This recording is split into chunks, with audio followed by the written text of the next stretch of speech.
Hi friends, Kubi ಕಿಚನ್ಗೆ ಸ್ವಾಗತ. ಇವತ್ತು ಒಂದು ಹೊಸ ರೆಸಿಪಿಯೊಂದಿಗೆ ಬಂದಿದ್ದೇನೆ. ನೀವು ರವೆಯಲ್ಲಿ, ಶಾವಿಗೆಯಲ್ಲಿ ಎಲ್ಲ ರೀತಿ ಉಪ್ಪಿಟ್ಟು ತಿಂದಿದ್ದೀರಾ.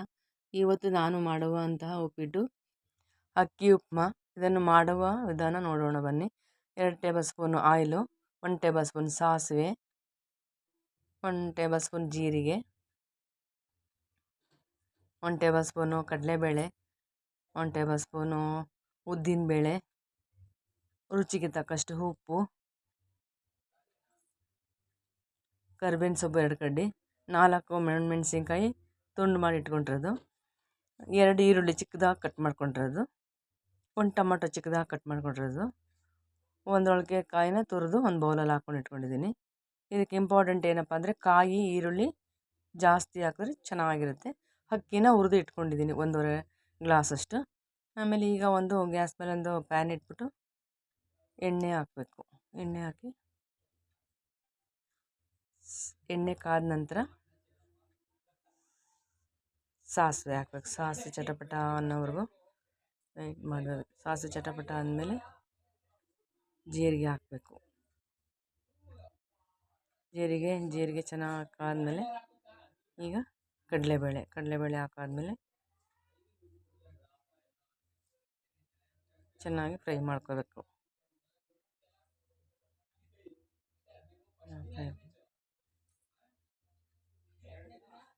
ಕಡಲೆಬೇಳೆ 1 ಟೇಬಲ್ ಸ್ಪೂನ್ ಇವಾಗ ಹಾಕ್ಬಿಟ್ಟು ಅದನ್ನು ಚೆನ್ನಾಗಿ ಫ್ರೈ ಮಾಡ್ಕೋಬೇಕು.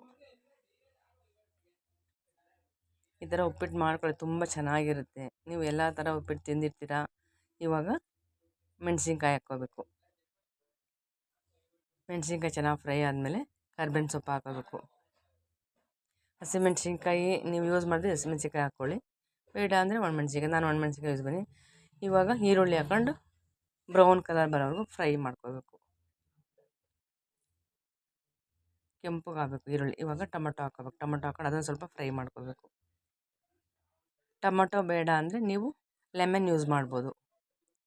ನೀರು ಕುದಿಯೋ ಹೊತ್ತಿಗೆ ಲೆಮನ್ ಹಿಂಡ್ಕೊಂಡ್ರೆ ಆಯಿತು. ಇವಾಗ ರುಚಿಗೆ ತಕ್ಕಷ್ಟು ಉಪ್ಪನ್ನು ಚೆನ್ನಾಗಿ ಮಿಕ್ಸ್ ಮಾಡ್ಕೊಳ್ಳಿ. ಚೆನ್ನಾಗಿ ಮಿಕ್ಸ್ ಮಾಡಿಕೊಂಡು ನೋಡಿ ಟ್ರೈ ಮಾಡಿ, ಒಂದಿನ ಈ ಥರನೂ ಟ್ರೈ ಮಾಡಿ, ಚೆನ್ನಾಗಿರುತ್ತೆ. ಇವಾಗ ನೀರು ಹಾಕ್ಕೋಬೇಕು. ಈಗ ನಾನು 1.5 ಗ್ಲಾಸಷ್ಟು ಅಕ್ಕಿ ತೊಗೊಂಡು ಅದಕ್ಕೆ 3 ಗ್ಲಾಸ್ ನೀರು ಹಾಕಬೇಕು.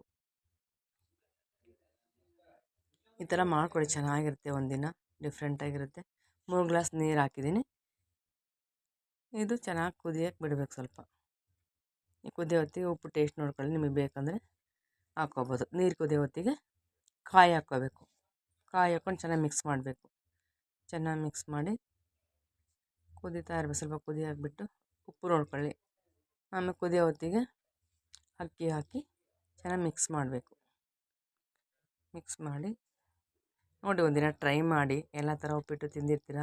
ಈ ಥರದ್ದು ಮಕ್ಳಿಗೆ ತುಂಬ ಇಷ್ಟ. ಕೆಲವರು ಉಪ್ಪಿಟ್ಟು ತಿನ್ನೋಕ್ಕೆ ಅಯ್ಯೋ ನನಗೆ ಆಗಲ್ಲ ಹಾಗೆ ಹೀಗೆ ಅಂತಾರೆ. ಈ ಥರದ ಉಪ್ಪಿಟ್ಟು ತಿಂದರೆ ಚೆನ್ನಾಗಿರುತ್ತೆ. ಒಂದು ದಿವಸ ಟ್ರೈ ಮಾಡಿ ನೋಡಿ. 1 ವಿಷಲು ಆದಮೇಲೆ ಬೆಂದಿದೆ. ಇವಾಗ ಓಪನ್ ಮಾಡೋಣ. ಈಗ ವಾವ್, ಸೂಪರಾಗಿದೆ.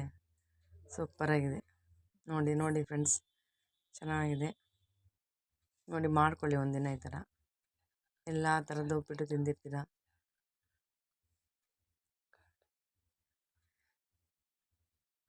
ಮೊಸರು ಜೊತೆಗಾರ ತಿನ್ಬೋದು, ಇಲ್ಲ ಚಟ್ನಿ ಜೊತೆಗಾರ ತಿನ್ಬೋದು. ಚೆನ್ನಾಗಿರುತ್ತೆ. ಒಂದ್ಸಲ ಟ್ರೈ ಮಾಡಿ. ಸಬ್ಸ್ಕ್ರೈಬ್ ಆಗಿ, ಲೈಕ್ ಮಾಡಿ, ಶೇರ್ ಮಾಡಿ, ಕಾಮೆಂಟ್ಸ್ ಮಾಡಿ. ಧನ್ಯವಾದಗಳು ಫ್ರೆಂಡ್ಸ್.